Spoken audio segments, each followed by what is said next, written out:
I think we can all agree that baby books are demoralizing. I don't mind the sections about the chances of my child having a tail or an extra appendage because I enjoy any chance I can get to join support groups. Sometimes I just feel like the authors aren't being honest about pregnancy and what a new mother might be thinking and feeling. Now, while I don't have clinical proof that my experiences can be generalized to all women, I am compelled to offer my version of what a month by month of pregnancy looks like. Month 1. You think you're pregnant, but you aren't sure. Your husband's words still ring in your ears from the last time you freaked out and bought a box of pregnancy tests. Next time, just pee on this $20 bill.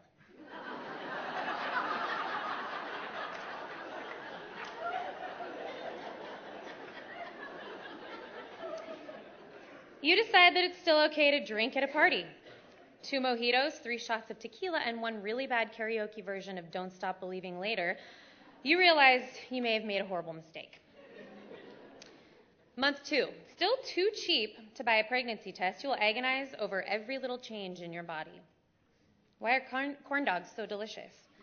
Why can't I fit into my jeans? Is it because of all those corn dogs? You will finally cave and buy 3 pregnancy tests from the dollar store because 2 out of 3 ain't bad. When the first test is a clear positive, you will doubt the validity of those dollar store tests.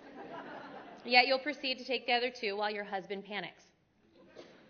When all 3 tests come back positive, you will tell your husband the news, and he will read your face to try to know how to react. The rest of the month, you'll walk around like you're secretly the queen of the universe, because you are. Month 3. By this month, you should have Googled every known thing that can go wrong. And if you've not yet believed that you've experienced at least 75% of those things, then you haven't Googled enough. You Google some more. Month 4.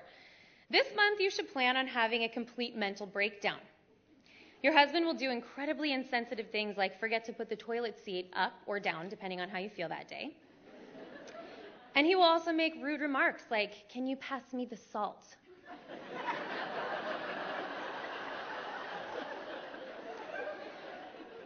You'll try on maternity clothes that are enormous, yet your own clothes will be ridiculously uncomfortable. You will look in the mirror at yourself in maternity pants and realize that some idiot man clearly made these clothes for his elderly aunt with horrible taste, and your butt will for sure never get that big. Month 5. You will rush to have your husband feel the baby's kicks, and just as he places his hands on your abdomen, the baby will refuse to move, causing him to suspect that this pregnancy thing is just a ruse for the whole corn dog fiasco a couple of months ago. And you will wonder if it was just gas or the baby. The answer is yes. Month 6. This month, you will look in the mirror and realize that your thighs are actually getting smaller. So, you'll pull out your favorite jeans, breathing a sigh of relief and thanking God that pregnancy actually made you skinnier. When you can't get your ankle past the knee portion, you will come to the awful realization that you're now freakishly disproportionate. And your swelling midsection is actually just making you look like an orange on toothpicks. Still, you can be thankful for this optical illusion. Month 7. Please refer to month 4. Your butt got that big. Your new asset will be offset by what some clinically insane people call a baby bump. At this point, you'll begin to realize that certain activities are nearly impossible. Some are nearly impossible because doing them drives you crazy, like dishes, showering, making conversation. But others are nearly impossible because you can't physically accomplish them without some act of incontinence, or simply a general inability to maneuver around said baby bump.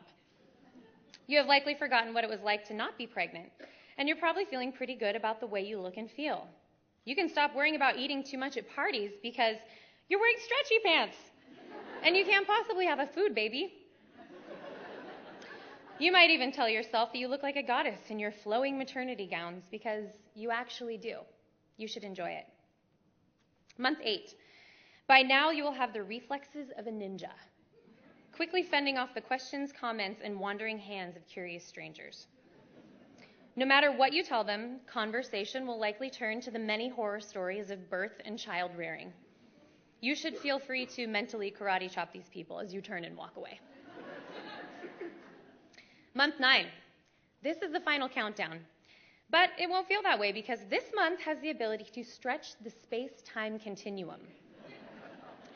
Doctors will check you every once in a while, and you'll be given numbers about things happening down there that don't make a ton of sense. Yet, these numbers will be critically important in contributing to your panic. This is also when the lactivists, people with opinions about vaccinations, natural versus medicated birth, and cloth diapers versus disposables nut jobs are going to come out of the woodwork. Keep in mind that they all want to help, but listen to none of them. This is your life, literally the life you made and you are responsible for forever. This is when you'll teeter between excitement and trepidation for the future. You will realize that everything is beautiful and awful all at once. You can't imagine bringing your child into this world, and then you can't imagine bringing your child into this world. The day will come when your little one is ready, and you will so not be. And no matter how it happens, whether you push it out, suck it out, or cut it out, this tiny terrorist who has hijacked your body for the better part of a year will be in your arms. The past 9 months of Googling, swelling, dreaming, and worrying will be a distant memory, and you'll begin a lifetime of loving your child, which will likely still include Googling, swelling, dreaming, and worrying. If being pregnant taught us anything, it's that nothing is certain. Life is held in a delicate balance, and its outcomes are unpredictable. Thankfully, we're in a tribe of women who have gone before us, and will usher in the women who will come after us. And when we do, we'll be sure that there will be plenty of corn dogs and stretchy pants for everyone.